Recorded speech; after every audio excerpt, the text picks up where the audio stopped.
Hello and welcome back to Tin Star. Let's get right into the next chapter. Preston Springs is a lively place, and thankfully you don't have to arrest anyone today. Maybe not even tomorrow either. Even better. Preston's latest gift has trickled down to your pockets and given them an additional jingle. Oh yeah, I forgot. For a second there was like, the city is giving me gifts, and I remember that. Yeah, the mayor, is that what they call him? Is called Preston, named the city after himself. What can we do? Skip the window shopping this time around.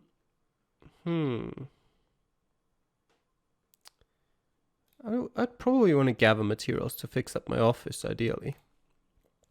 Wood, glass, nails, that's what you need. A building isn't a building if the wind can come screaming on through. A bit of silver readily gets you what you need sent over. Wealth very slightly reduced again. Okay. Yeah, sure. Find some idle men to help fix my office. Idle hands are a rare thing out in Preston Springs. Everyone is either panning for gold or looking to separate prospectors from the same with whiskey or entertainment. However, from time to time, even those two sorts of folk need a break and want a chance to build something more impressive than a mound of silt or a stack of empty glasses. Alas, they all turn up their nose at the paltry sums you can offer. Indeed, you couldn't pay them enough to eat on, let alone put anything in their pockets beside hands. Okay. What can we do? I mean, sure, let's see what the gunsmith has in stock. Everybody needs a gun, especially those who don't have one. That's on the sign that hangs out of the free shed walk-up that is Godfrey's gun shop and powder emporium. The moment you step inside, the scent of black powder tugs at your nose. Godfrey keeps all that in a rearmost shed. One DD is mortared up tight so that no mice or bugs can get in like last time and cause trouble. Some of the wood boards are still scored and split on account of that incident. But even with all that work, the sharp tang still seeps out. Maybe he intends it too. After all, it is a bracing thing to inhale, especially in the morning. Godfrey, both bald and drowned, toddles out of the back carrying a shotgun. The weapon's walnut stock is polished up and fairly gleams in the sun. The barrels are, of course, open and empty as he makes his way toward the counter. "Marshal," he says and tilts his head ever so slightly in your direction. "What brings you by?" Yeah, please look at my gun and see if everything's in order. "Well, ordinarily I'd take cash only for this sort of work," Godfrey notes, "but with you being the marshal, I expect someone will pony up the cost if, God forbid, anything should happen to you." Gunfighting slightly increased, while very slightly decreased. Sure, I've got a few questions. "Go ahead and ask them," Godfrey offers. "I've still got all 10 of my fingers, so I expect I'm an expert in these parts." It doesn't take long to pick up a few pointers, but soon enough a customer interrupts. You just know the man has got plenty more wisdom in the black powder arts in reserve, perhaps waiting for a better time. Do you have a moment to chat? I don't think he does, considering a customer just came in, but he probably does. "Rarely," Godfrey replies. "There's too much to do, and I can't be sloppy with it neither. Not if I want to keep all my fingers, to say nothing of my toes." He sets aside the shotgun and starts in on a rifle without pause. "Well, off we go." "You too, Marshal," Godfrey says and waves you on out the door. Let's have a look at the saddler. The saddler is less a store than an open workshop. Heaps of leather in various stages of stretching and cuts lie strewn around 2.5 benches. The aptly named Timothy Saddler sets down his scrape and trundles on over. His white apron is, as always, oddly bright against his darker skin. What exactly his mixed heritage happens to be is hard to say. The man certainly never does. "How do, Marshal?" Timothy calls out. Most people around these parts know a bit about leather. Some know a lot, but few love to work it day in and out. "What can I help you with? If it's leather, I can make it."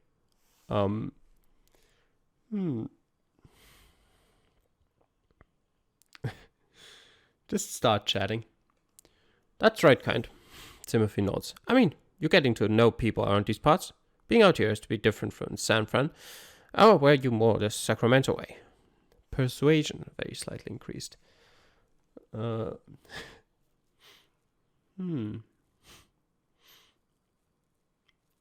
Sure. Personally, I like it here, Timothy says rather jovially. You can do your work and do it right without any nonsense coming away. Are you sure? I'm nonsense. The two of you talk a while longer, but then Timothy glances out the window and blinks at what he finds. Days going past. Was there something I could help you with, Marshall? Keep chatting. No, thank you. And you take care now, Timothy says and clearly means it. Sure, let's head over to the general store. The general store is a 2-story affair with a barn in the back. Even from here you smell the corn seed, the whisk of wheat, and breath of barley. There are also a great deal of shiny little things in the front, the kind of knickknacks that you could fuss over for days, from little silver-plated harmonicas to tins of French chocolate. If it is light enough for a stagecoach to move, then Matthew Wrigley probably has got it somewhere. The man himself is perpetually tending the counter. Despite a bit of a belly and bad knees, he's apparently singularly suited to running a store in the middle of nowhere. At least no one's been able to do the same. Hello, Marshall. Matthew waves to you from beside the counter. His graying sideburns are as neat and tidy as ever. Looking for something in particular? Yeah,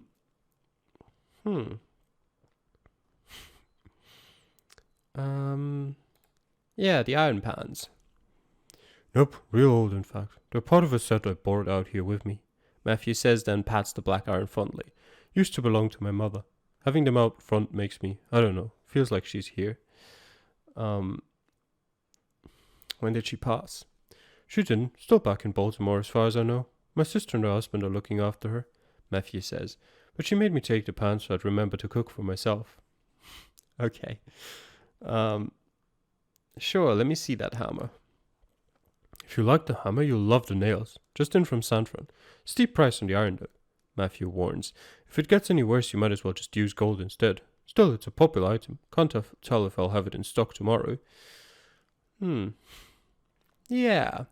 Lend me the hammer for a while, and if people see me using it, they'll be of a mind to own one themselves. Because that's how it works with luxury goods. A hammer? We'll see. You think that's a problem? Matthew rubs his chin, then gives a slow nod. People don't figure they need something until they see it. Yeah, like getting your first slingshot when you were a kid. Once you know about them, you've got to have one. He even throws in a bunch of nails for free. Nice doing business with you, Matthew. Yeah, evening hat. I've got just the thing. It's a white rancher with a steady band, a silver buckle up front and an African feather along the side. Just the sort of thing to get people to open up to you. Matthew notes and retrieves the hat. It is indeed a swank thing, white as bone and as crisp as a fritter. He absently swirls it about a finger just to show how well made it is. Or if you want something a little more your style. By the time you're done sorting through the hats, you have something that fits just right. Alas, you are coin shy and Matthew isn't about to part with anything pricey. Alright. Got a moment to talk? For you I do. Things have been lively as of late, Matthew says, then tugs at a handkerchief at his belt. Awfully glad that Miss Carroway is alright. Where bottles are concerned, she's a good customer, and I finally got Tumbleweed Jack to settle his tab. He came by to pay off and lather up for his trip to Elko. The two of you chat a while, but Matthew is all about business, and so the instant a new customer comes in, he is off like a shot to try and make a sale. Sure. Be seeing you, Matthew. You head back on out and let Matthew return to tending his store.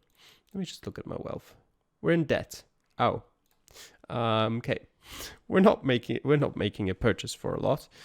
Let's just have a chat with the blacksmith. Blacksmiths are always well muscled. That comes from slamming hot iron repeatedly with a hammer. Shoeing horses, shifting barrels, and stocking a furnace are all second to that. Kevin Coolidge is then exactly what anyone would expect. Craggy features, spark-singed skin, and a powerful frame beneath his heavy leather apron. The man doesn't say much, but then he never really needs to try. Marshall, he says as he idly considers a cooled horseshoe. The iron remains slightly bent, and so it is submerged into the fiery coals where it will eventually glow red-hot once again. All around the shop lie the instruments of his trade, a plethora of hammers and pliers that ring the sturdy stone forge. A heavy leather bellows lies beside, blows air through and sends sparks darting toward the heavens while the coals glow like the morning sun. When at last that is done, he looks to you above the surging embers with coal black eyes. Got a moment to talk? There is a long pause, then at last Kevin gives a little nod, and that apparently is what passes for a conversation with him. Yep, I mean, we don't have money. Any time, Kevin replies, then returns to his labor. Alright. Move on to bigger things.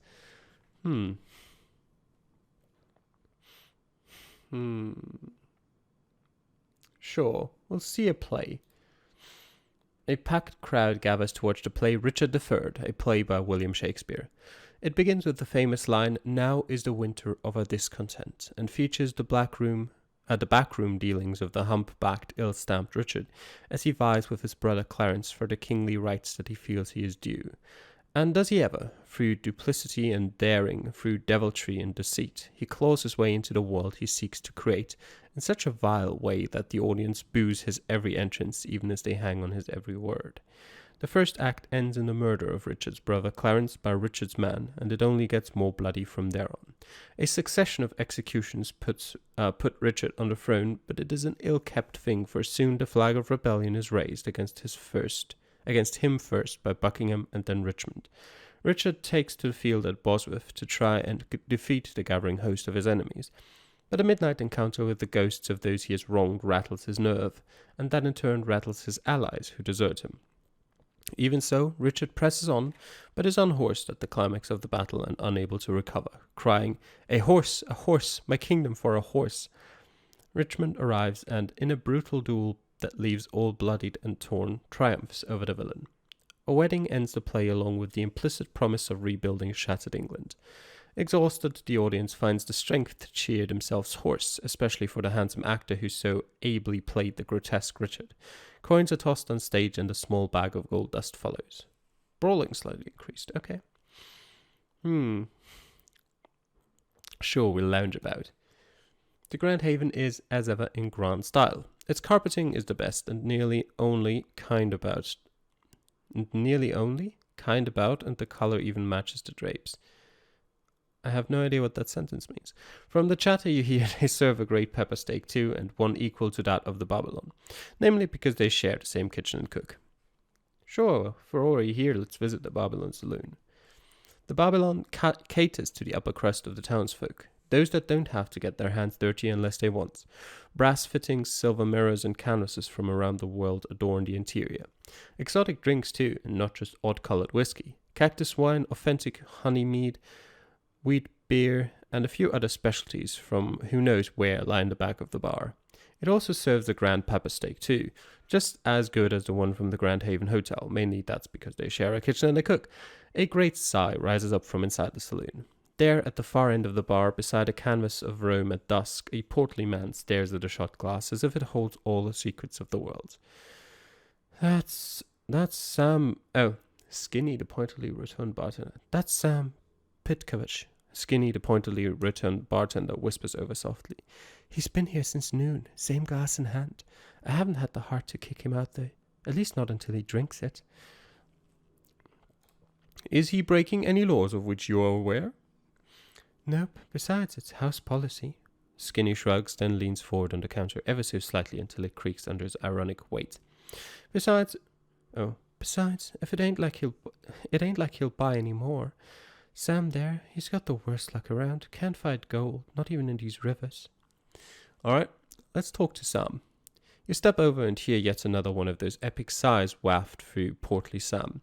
Up close, he's not quite like all the other prospectors. Heavier in the gut and ragged on the ends. Almost like a mouse chewed on him during the night. It is the kind of look you see after someone comes into town and stays too long. Except that Sam never had a pouch of gold to spend in the first place. Indeed, from the way he's considering that shot glass, he could barely afford to fill it with flat beer. Hello, Sam. Sam startles and nearly spills his drink. God darn it, don't go sneaking up on people like that. Please, Marshal. Happened to notice you down here, not drinking. That I am. It has all gone sideways on me, and I'm a cartman originally, so you know how that gets. Can't find gold, even though there's plenty around. I got the pans, I got tired back from panning. But then flecks just don't show up. I done sunk my whole livelihood into coming out here to find my own mountain of gold, but I can't even find a pebble of it. If you can't pan, maybe you can protect those that do. You got a gun, right? Yeah, and I ain't half bad a shot, Sam says and slaps his hand on the bar. I'll trade the pants for powder and draw a steady wage. Intimidate slightly increased. With that, he downs his shot of beer and struts on out the swinging doors of the Babylon saloon. Sure, stop in at the Evening Star. The Evening Star isn't all that different from other saloons. Oak bar, pine floor, and lots of bottles of booze. But when the lantern is hung high up on in the rafters, that means the Evening Star herself is down and ready to play hostess to thirsty travellers and prospectors. Eve, as she likes to be called, has the oddest of patois accents. She claims to have been born in Paris, raised in Quebec, and then schooled in New Orleans. Any of those would be exotic, but rolled up together in a young and beautiful figure adorned by silk and feathers, well, she's a rarity, all right. That she often talks about building a library is another thing that separates her in a land where making a mark can be a literal thing. All right. Okay, we'll not patrol the town just now. We'll move on to bigger things. Just outside your office, there is a canvas cover that shrouds the supplies you acquire to fix up the place. Nothing much is happening, at least nothing around these parts, that Preston and his deputies can't tend. Are we still injured? Oh, healthy enough. Practice incessantly, pull out my books, get on fresh air, go prospecting, hang out my shingle as a lawyer. Fix up my office, that'll be first. A stack of fresh boards has been dropped off at your front door one morning. No bill, no note, just a gift out of the blue. Preston's doing, no doubt. You set to work using the materials you purchased, and soon the sturdy little office is a cozy place. Level 2, where the foundation had begun to sink. Just outside your office, there is a canvas cover that shrouds the supplies you've acquired. Okay, the work is starting to pile up already. There just isn't much time to do more than a bit of what you want. Get out in the fresh air and do things. Ride out on a circuit of Lander County is the marshal that people expect me to be. Sure, we'll help people navigate the laws. There isn't much of a business for lawyers right now. Apparently being the only one isn't a good prospect. Wealth very slightly increased is good though. Just outside your office there is a canvas cover that shrouds... Yeah. There isn't but a scrap of time left to do one final thing. What is books? Legal 14%. I guess we're studying. You don't have many books with you. Few people do, but the ones that you carried out here are well worth a second or third read. Yes. Law texts. The problem with frontier law is that those that write them aren't out here to apply them. No, you expect half the problems that arise will be because the high-flying language of politicians doesn't translate well into the gruff of the ordinary settler. Legal understanding slightly increased. Your spare days have been eaten up in full, and you know that it is time to once again shine up your tin star. Alright, get back to county work. All the things you gathered for your office can just stay in the corner for now. You'll get to using that eventually. And that concludes the interlude.